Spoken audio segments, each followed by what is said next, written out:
अस्सलाम वालेकुम friends, welcome back to my channel. आज बिगनर स्पेशल मेकअप कोर्स में आप लोगों को step by step eye makeup करना बताऊंगी। इसके अलावा आई पार्ट्स पढ़ेंगे हम। आई पार्ट्स के अकॉर्डिंग हमने प्रोडक्ट को कैसे अप्लाई करना है, सॉकेट कहाँ ड्रॉ करना है, लिड कहाँ ड्रॉ करना है और हाइलाइटर कैसे अप्लाई करना है ताकि बहुत ही नेचुरल और प्रोफेशनल लुक आए आपके आई मेकअप की।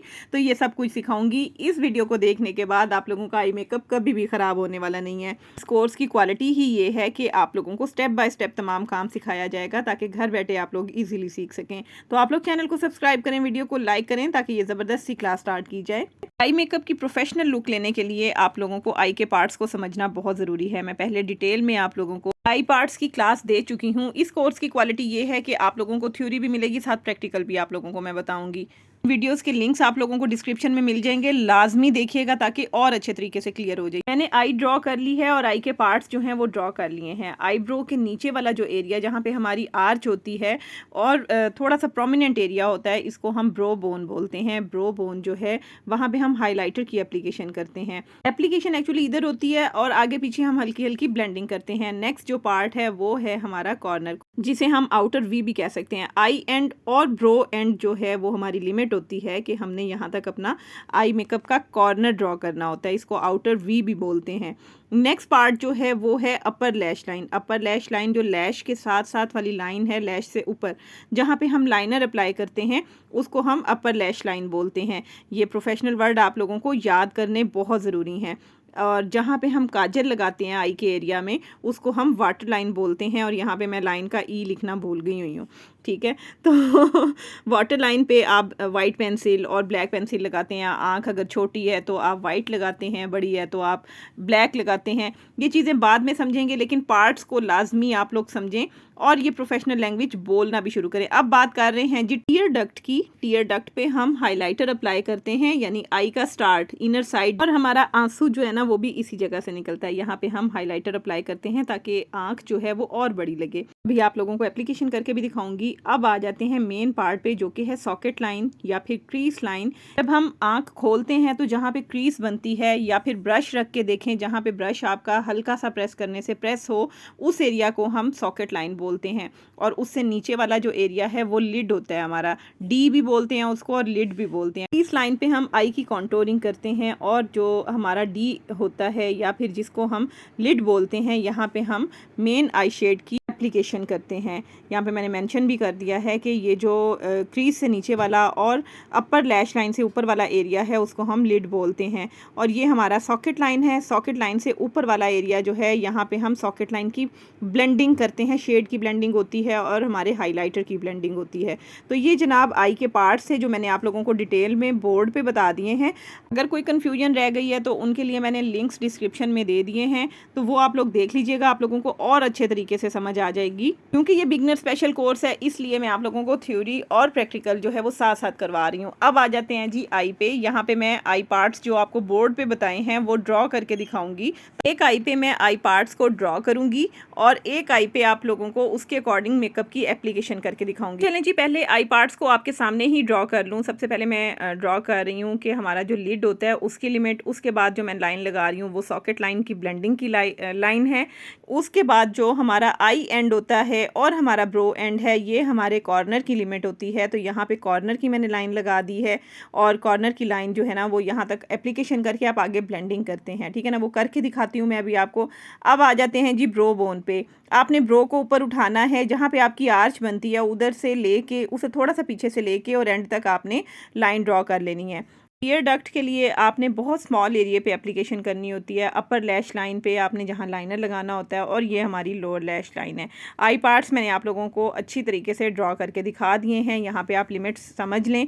अब मैं आप लोगों को एप्लीकेशन इसके अकॉर्डिंग करके दिखाऊंगा ताकि आपको अच्छे तरीके से समझ आ जाए कि आपने आई शेड्स जो हैं वो एक्चुअली कैसे लगाने हैं। यहाँ पर अब आप लोग देख लें, नज़दीक से आप लोगों को दिखा रही हूँ। ये टीयर डक्ट हो गया। लिड जो है वो अब ड्रॉ कर लेते हैं। लिड ड्रॉ करने के लिए हमने जहाँ पे मैंने फर्स्ट लाइन लगाई है वो हमारी एप्लीकेशन होती है शेड की। अच्छा, जितना आप छोटा लिड रखेंगे आपकी आंख छोटी लगेगी, जितना लिड आप बड़ा ड्रॉ करेंगे उतनी आपकी आंख बड़ी लगेगी। लेकिन आपने लिड अपनी लिमिट से आगे नहीं लेके जाना। जहाँ पे आपकी आंख हल्की हल्की प्रेस होती है वहाँ तक आपने एप्लीकेशन करनी है और फिर ऊपर से आपने ब्लेंडिंग कर देनी है। फिंगर के साथ मैंने शेड की एप्लीकेशन की।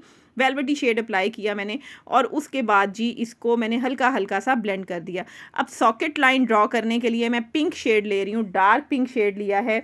जो 2 लाइंस है ना, उनके सेंटर में जो स्पेस है उस जगह पे मैं इस शेड को अप्लाई कर रही हूँ। अच्छा, हमेशा जब भी सॉकेट लाइन ड्रॉ करनी है आपने और आई की कॉन्टोरिंग करनी है, आई की कॉन्टोरिंग बहुत ज़रूरी होती है, क्योंकि जब आप आई पे बेस बनाते हैं और आई मेकअप करते हैं ना, तो आपके आईज़ के कट्स प्रोमिनेंट नहीं होते और मेकअप जो है ना वो डेप्थ वाला नहीं लगता है। और कोशिश करनी है जो लिड वाला शेड आपने अप्लाई किया है ना, जो उसके एज पे रख के आपने सॉकेट लाइन वाला जो शेड है, सॉकेट का जो शेड आपने पिंक कलर का लिया है वो अप्लाई करना है, ताकि दोनों शेड आपस में मिक्स हुए हुए लग जाएं। ब्लेंडिंग बड़े अच्छे तरीके से कर लेनी है, और सेकेंड लाइन जो अप्लाई मैंने आप लोगों को अप्लाई करके दिखाई थी वहाँ तक आपने इसकी ब्लेंडिंग करनी है।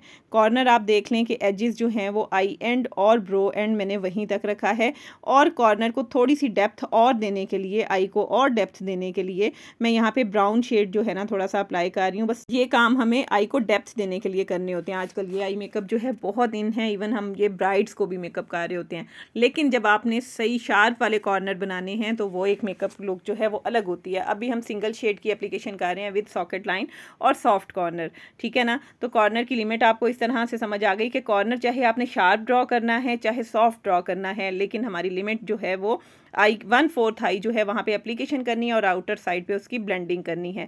और हमेशा ब्लेंडिंग जो है वो ऊपर हाथ रख के करनी है, नीचे की तरफ नहीं करनी, वरना आँख गिरी गिरी लगती है, ठीक है।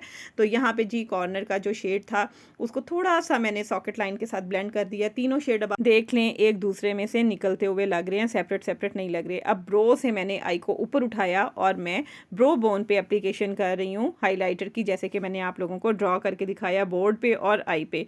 और अब आप देखें कि हाइलाइटर अप्लाई करने के बाद आपने उसको इनसाइड और आउटसाइड ब्लेंड कर देना है। जो शार्प एप्लीकेशन है वो आर्च पे ही होगी और आगे पीछे आपने ब्लेंडिंग करनी है। और ब्रश के साथ आपने अच्छे तरीके से ना जो आपका सॉकेट लाइन वाला शेड है या सॉकेट पे जो शेड अप्लाई किया है उसको आपने मर्ज कर देना है।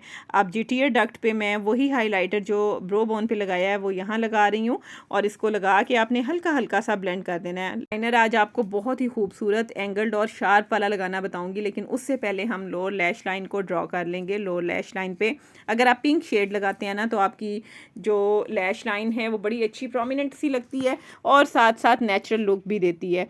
तो अगर आपने कोई भी आई मेकअप किया है तो आप नेचुरल सी लुक लेना चाहते हैं तो पिंक शेड लगा लें, अदरवाइज़ आप ब्राउन भी दे सकते हैं, बट लैश लाइन पे आपने लाजमी देना है शेड। अब लाइनर की एप्लीकेशन करने के लिए देखें लाइन ड्रॉ की, आई एंड पे बिल्कुल लाइन ड्रॉ की स्ट्रेट। उसके बाद वाली साइड पे जो जितना आपने लाइनर जो है वो थिक रखना है उतनी लाइन आपने नीचे तक ले आनी है और बाहर वाली साइड पे आपने विंग स्टार्ट करना है। लेकिन चलें पहले इनर कॉर्नर जो है वो स्टार्ट कर लेते हैं। बारीक लाइन आपने स्टार्ट से लेनी है। हमेशा लाइनर लगाने का ट्रिक ये है कि स्टार्ट से बारीक होता है और आगे जाके थोड़ा सा मोटा होता जाता है, ठीक है ना। और आपने जब आगे जाके थिक करना है तो वही मैंने आपको बताया कि स्ट्रेट लाइन ड्रॉ करके उस लाइन को आप वापस आई के मिड तक नीचे लेके आएँ और आउटर साइड पे आप उसका शार्प सा कॉर्नर या फिर आप विंग जो है वो ड्रॉ कर लें। मैं एंगल्ड आईलाइनर लगा के आपको दिखा रही हूँ। देखें इस तरीके से कितनी आसानी हो जाएगी कि आप पहले ड्रॉ कर लें उसके बाद आप फिलिंग कर लें। मैंने थोड़ा सा जो आपका आईलाइनर का विंग है उसको नीचे की तरफ ड्रॉ किया है, और इस तरह से एंगल्ड जो है ना लाइनर लगाना बहुत आसान हो जाता है और फिलिंग भी बड़े अच्छे तरीके से हो जाती है, ठीक है ना। और फिर उसके बाद अगर थोड़ी सी शार्पनेस कम है तो लाइनर को शार्प कर दें, इससे लाइनर और खूबसूरत लगने लग जाता है। इनर कॉर्नर ड्रॉ करने के लिए लाइनर को थोड़ा सा इनसाइड आप वाटर लाइन पे लेके जाएंगे और आपका इनर कॉर्नर ड्रॉ हो जाएगा। अच्छा, अब यहाँ पे मैं आप लोगों को बता रही हूँ कि आईब्रो की शेपिंग के लिए आपने स्टार्ट में स्ट्रोक नहीं लगाने हैं और आपने स्टार्ट से यहाँ से लाइन लगानी है और नीचे वाली लाइन लगानी है। यहाँ पे मैं आपको लगा के दिखाती हूँ। स्ट्रोक्स आपने यहाँ से सीधे लगाने हैं और फिर उसके बाद आपने इस तरीके से लाइन ड्रॉ कर लेनी है हल्की हल्की सी, ठीक है ना। ये लाइनर वाला ब्रश ही मैं यूज़ कर रही हूँ। आप चाहें तो ब्राउन शेड के साथ आईब्रोज की फिलिंग कर सकते हैं, बट ये जो लाइनर ब्रश है ना इसमें मैंने लाइनर लिया नहीं है। जो लाइनर इसमें मौजूद है उसी से मैंने थोड़े थोड़े से स्ट्रोक्स लगा के नीट किया अपनी ब्रो को। आईब्रोज को शेपिंग कैसे देते हैं प्रॉपर, किस तरीके से फिल करते हैं, कट्स को कैसे फिल करते हैं, स्मॉल को बिग कैसे करते हैं, तो ये सारा कुछ जो है ना डिटेल में आप लोगों को सेपरेट क्लास में बताऊंगी। तो जनाब ये देखें आई की फाइनल लुक कितनी खूबसूरत लग रही है। सिंपल आई मेकअप था, कोई शार्प कॉर्नर नहीं है, पर स्टेप बाय स्टेप किया है और कोई हैवी टेक्निक अप्लाई नहीं की, फिर भी ये कितना खूबसूरत लग रहा है। आई पार्ट्स को मैंने थोड़ा सा और प्रोमिनेंट कर दिया ताकि आप लोगों को अच्छे तरीके से समझ आ जाए। स्क्रीनशॉट लेके रख लें और जब आई मेकअप करने लगें तो इस क्लास को बार बार देखें और शेड की एप्लीकेशन करें तो आपकी प्रैक्टिस बहुत अच्छी हो जाएगी। तो उम्मीद करती हूँ कि क्लास आप लोगों के लिए बहुत हेल्पफुल रही होगी। अगर हेल्पफुल रही है और आप लोग सीख रहे हैं, बहुत अच्छा सीख रहे हैं, तो कमेंट सेक्शन में आके क्वेश्चन ज़रूर कीजिएगा। मैं आपके क्वेश्चन का आंसर दूंगी। वीडियो को लाइक और शेयर कर दीजिएगा। मैं मिलूंगी नेक्स्ट वीडियो में। अल्लाह हाफिज़।